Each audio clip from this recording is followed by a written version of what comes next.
$10,000, when your bank account hits that 5-digit number, something changes. Whether you've had that 10K sitting in your accounts for a while or you've finally broken through that 4-figure wall, this is a milestone and it's worth celebrating. But it's not the time to slow down, because once you've got that kind of money saved, the real question becomes, what are you going to do with it? Invest it wisely, and this could be the money that turns into 50,000, 100,000, maybe even a million over time. But get it wrong, you could end up right back at square one, trying to rebuild what you just spent so much time creating. So in this video, we're talking about the 5 best and easiest ways to invest $10,000 in 2026 in a way that supports the kind of financial freedom you're actually trying to build. But first, I want to let you know the very first Magnetic Wealth Activation Beta Group is happening right now. And there's still time to join us if you move quickly. This is a high value, private, early access experience, and everyone who signs up this week will be invited to finish the challenge with us before it fully opens to the public. We're doing this together in real time. You'll get live guidance, community support, and space to ask your questions and apply what you're learning. Future launches may not include this kind of access or personal coaching, so don't miss your opportunity. There's a live session happening today. So click the link below to grab your spot and join us before it's gone.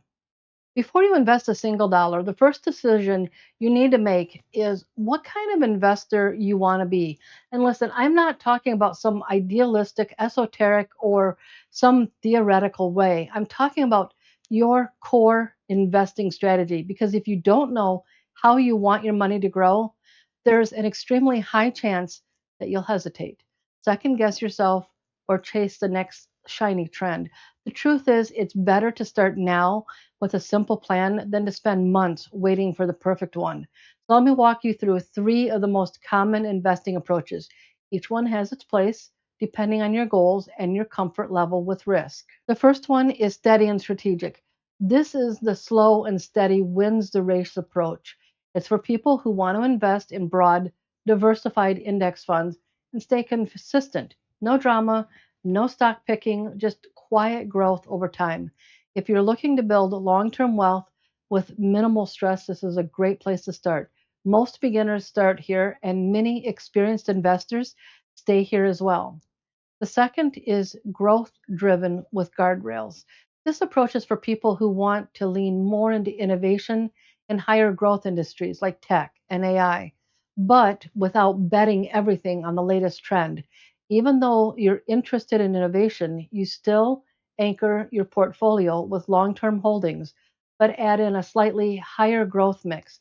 The third approach is income focused and conservative.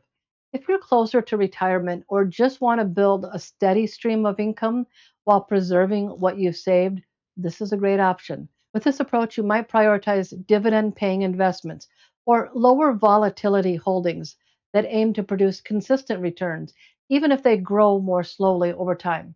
It's not flashy, but it's powerful, especially if you're building wealth, not just to grow, but to use.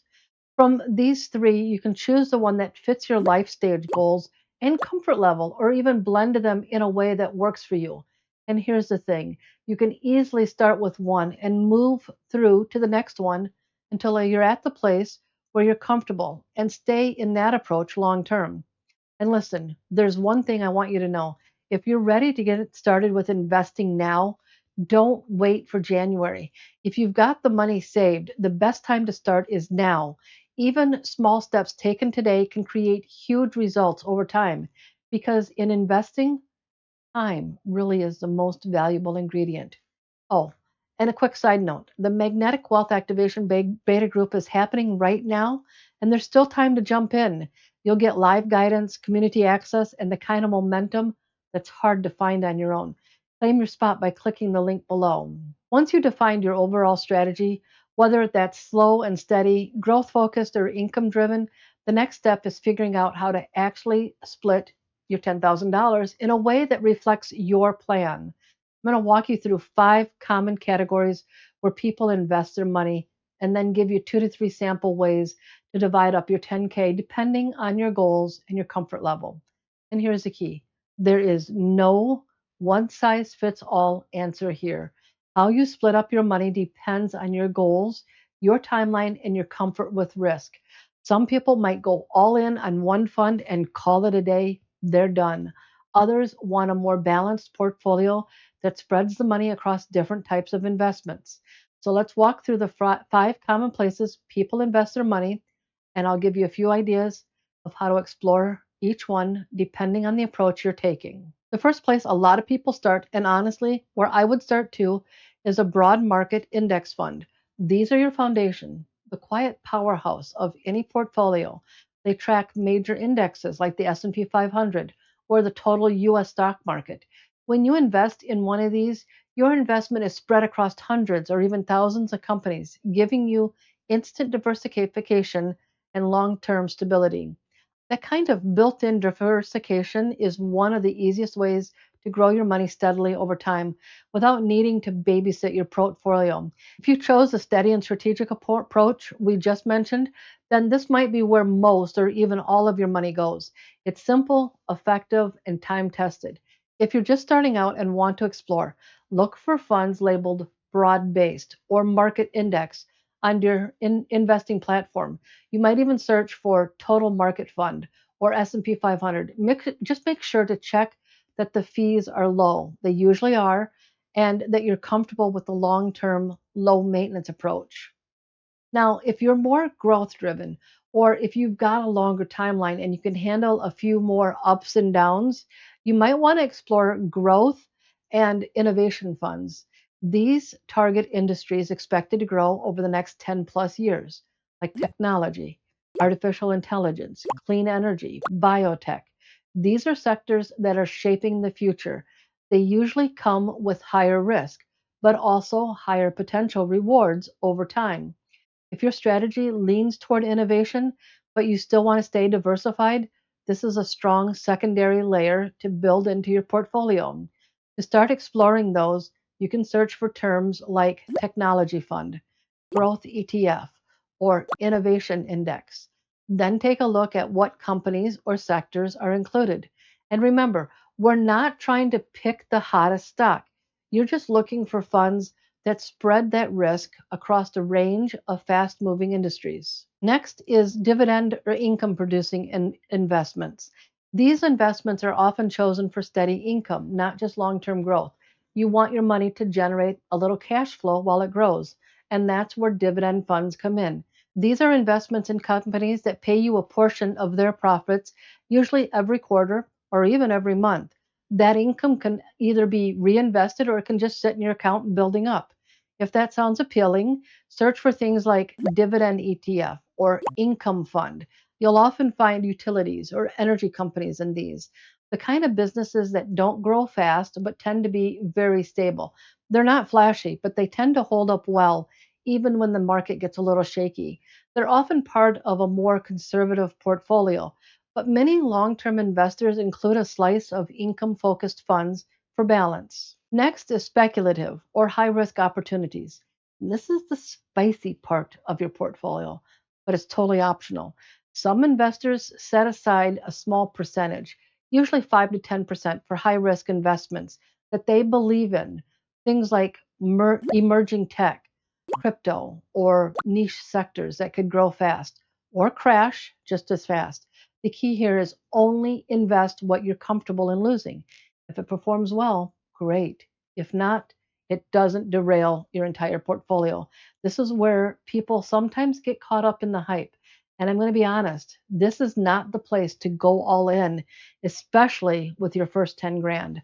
But if you're curious and you want to dip your toe in just a little bit, I recommend treating this as your play money. You can search for specific sector ETFs like AI or biotech, and then research them on trusted sites like Morningstar or Investopedia. But go slow here. This is where it's easy to get emotional and make impulse moves. If you're going to explore this category, make sure the rest of your portfolio is solid and boring first. Next is cash or liquid withholdings. Yes, Even when you're ready to invest, it's okay to keep a little bit of cash. This is the place most people overlook. And I'm not talking about rolled up dollar bills in your sock drawer or inside your mattress or under a secret compartment in your floor. I'm talking about money that's not invested. It's in an account that's easy to access and available to be used. I know, sounds boring, but hear me out. Holding a little bit in a high yield savings account or money market fund inside your brokerage account can give you the flexibility to act fast when an opportunity comes up without having to sell your investments during a market dip. Plus, with rates being what they are right now, you can still earn up to 4% or more on that cash just sitting there. If you're not sure where to start, one of the best things you can do is to start small and open an account. And I'll put a link up above here where I go over the basics of opening your first investment account if you haven't done that already. Just get comfortable with whatever account you open and start exploring the platform. Look around, see what feels aligned with your values and goals. No pressure, just learning. Because the goal here isn't to chase perfection, it's to build momentum with a plan that works for you. Now, once you've got a feel for the different investment categories and maybe even a few ideas for what aligns with your goals, the next question is, how do you divide it up? There's no one size fits all answer here. The way you invest should reflect not just your goals, but your comfort level, your timeline, and honestly, your personality. Let me give you a few example breakdowns to help you get started. And these are just sample allocations, they're not hard rules, but they'll give you a solid starting point depending on the approach you connect with most. First is the steady and strategic one. This is for someone who wants a simple, low stress, long term plan. For someone like this, you might want to invest your money in this way. Start with 70 to 90% broad market index funds, 5 to 10% dividend income investments, 5 to 10% cash or high yield savings. This is your no fuss, set it and forget it portfolio. You can invest the whole 10 grand today and leave it, or build on it month by month. It's all about consistency and patience. Second is a growth driven with guardrails approach. This is for someone who wants long term growth with some upside potential. Someone following this approach might go with a mix like 50 to 60% broad market index funds, 25 to 30% growth or innovation funds, 5 to 10% speculation plays, 5 to 10% cash. This one adds a little more spice and excitement and room for bigger gains while still keeping you grounded. It's a great option if you want to feel engaged with your portfolio but still sleep well at night. The third option is income focused and conservative. This is for someone who's a little more cautious, maybe nearing retirement, or just not interested in the roller coaster. For them to feel comfortable, a good mix might look like this: 40 to 50% broad market index funds, 30 to 40% dividend income investment funds, 10% cash. And optionally, if you want to spice it up just a little bit, they could allocate 5 to 10% in speculative or growth funds if you're comfortable with it. Here, the goal isn't fast growth, it's stability. You're aiming for steady performance and a little passive income along the way. And remember, you can always refine these percentages, these allocations based on what feels right. Some people want more in cash, others love the thrill of growth. This is your portfolio, your plan, and you don't have to get it perfect on day one. The most important thing is that you start.